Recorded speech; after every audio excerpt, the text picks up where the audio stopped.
Saludos, nuestro grupo es el grupo 10 y vamos a hablar sobre la agnosia, apraxia y afasia. En este seminario estaremos hablando mi persona, Melquiades Laleshka, y Madrid Marjoris. Bien, empezamos por definir lo que es la apraxia o lo que es la praxia.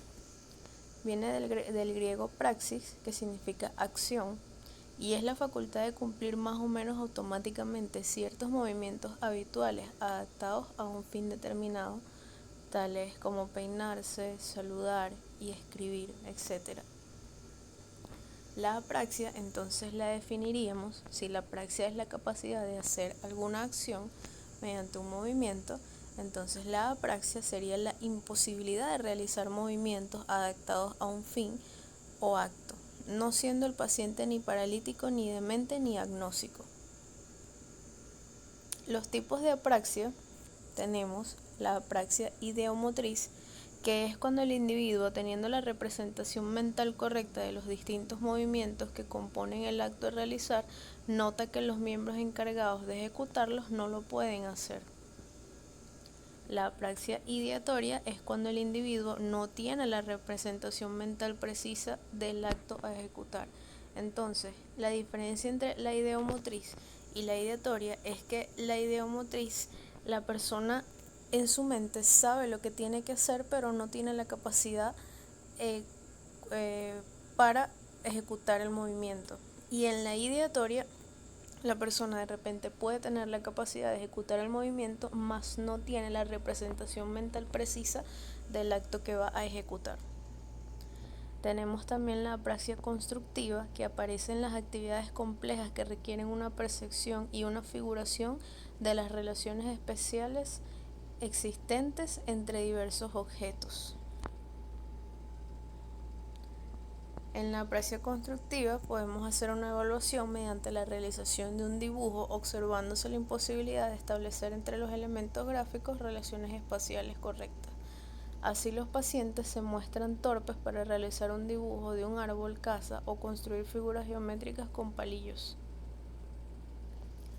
Cuando hablamos de la agnosia, entendemos que es la dificultad o imposibilidad de reconocer los estímulos presentados por vías aferentes cerebrales. También es la incapacidad para reconocer formas y la naturaleza de objetos o sensaciones. Es un trastorno del reconocimiento. Tenemos agnosias visuales, donde se presenta una lesión occipital. Tenemos agnosias somestésicas, donde la lesión es parietal, y tenemos agnosias auditivas, donde la lesión es temporal. En las agnosias visuales tenemos agnosias para los objetos y agnosias para los colores. En las agnosias para los objetos no es capaz de reconocer visualmente los objetos, a pesar que lo hace inmediatamente al tomarlos en sus manos. Y en las agnosias de los colores lo mismo, pero con colores. Tenemos la prosopagnosia, que es la incapacidad de reconocer los rostros de sus allegados o personas conocidas. Tenemos la simultagnosia, que es la incapacidad para reconocer al mismo tiempo más de un componente de un dibujo, y se manifiesta particularmente con los contornos. Madrid, y continuaré hablándoles sobre otro tipo de agnosia, la agnosia somestésica. ¿Qué son las agnosias somestésicas?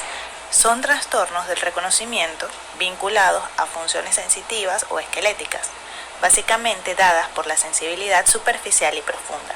Por ejemplo, reconocer frío, calor, un pellizco. Dentro de las agnosias somestésicas encontramos la astereognosia, que es el trastorno para reconocer objetos por medio de sus extremidades. En su exploración se le solicita a la persona que cierre los ojos y se le coloca un objeto en la palma de la mano para que ésta lo identifique. La hemiosomatognosia es la sensación que tiene el individuo que no tiene su mitad izquierda del cuerpo. Los pacientes no dicen que no está, sino que sienten como si no estuviera.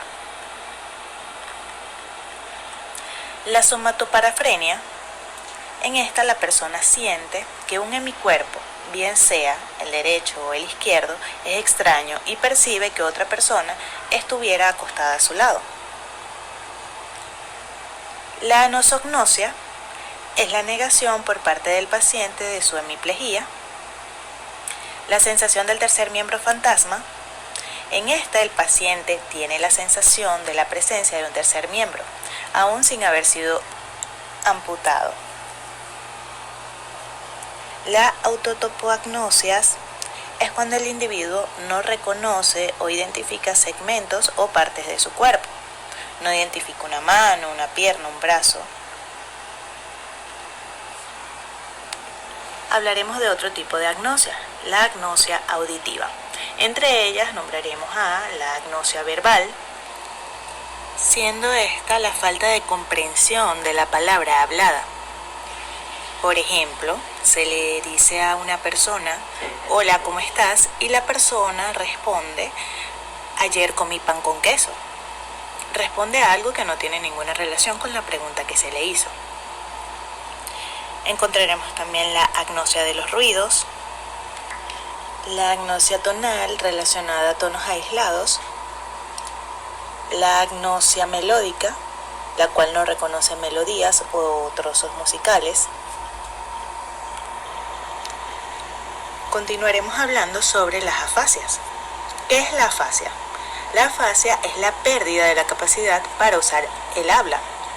Esta debe distinguirse de ciertos estados que pueden simularla, tales como la esquizofrenia, la depresión intensa y de mutismos secundarios a trastornos cerebrales como traumatismos y trastornos metabólicos.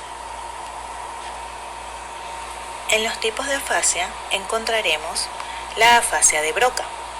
Es una afasia no fluente, es decir, que no hay fluidez en el lenguaje. En esta el enfermo no habla o solo emite algunas palabras. Se observa que el paciente aumenta su esfuerzo para hablar. La repetición de palabras o frases se encuentra alterada. La comprensión del lenguaje en la afasia de Broca se conserva, aunque puede haber dificultad para órdenes más complejas. Esta puede acompañarse de hemiplegia contralateral al lado de la lesión. Continuemos con la afasia de Wernicke. Esta es una afasia fluente. El paciente habla mucho, lo que se le considera verborrea, y habla mal, que se puede interpretar como neologismos. Se confunde con lenguaje psicótico. En la afasia de Wernicke, la escritura está comprometida. Se considera como paragrafías. La repetición de la palabra se halla comprometida, hay imposibilidad o notoria incapacidad para comprender el lenguaje hablado o escrito. La lesión en la afasia de Wernicke se encuentra en el área 22 de Brodmann, lóbulo parietal, circunvolución temporal. Otro tipo de afasia es la afasia de conducción. Esta presenta lesión del fascículo arcuato que une el área de Wernicke con la de Broca. La repetición de las palabras o frases es imposible en la afasia de conducción. La comprensión suele estar intacta, es decir, comprende lo que se le dice, pero no dice nada. En la de Broca tampoco puede decir nada, pero hace un esfuerzo. Y en la de Wernicke lo decía muy rápido. En la fase de conducción estas son las alteraciones que encontramos y no encontramos otras alteraciones. La afasia global es la asociación de la afasia de Wernicke y de Broca. En esta el paciente no habla, ni escribe, lee ni comprende. Algunas veces puede emitir algunos fonemas carentes de sentido. En las causas de las afasias encontraremos los infartos, hemorragias, tumores primarios o metastásicos, demencias y lesiones postraumáticas. Muchas gracias.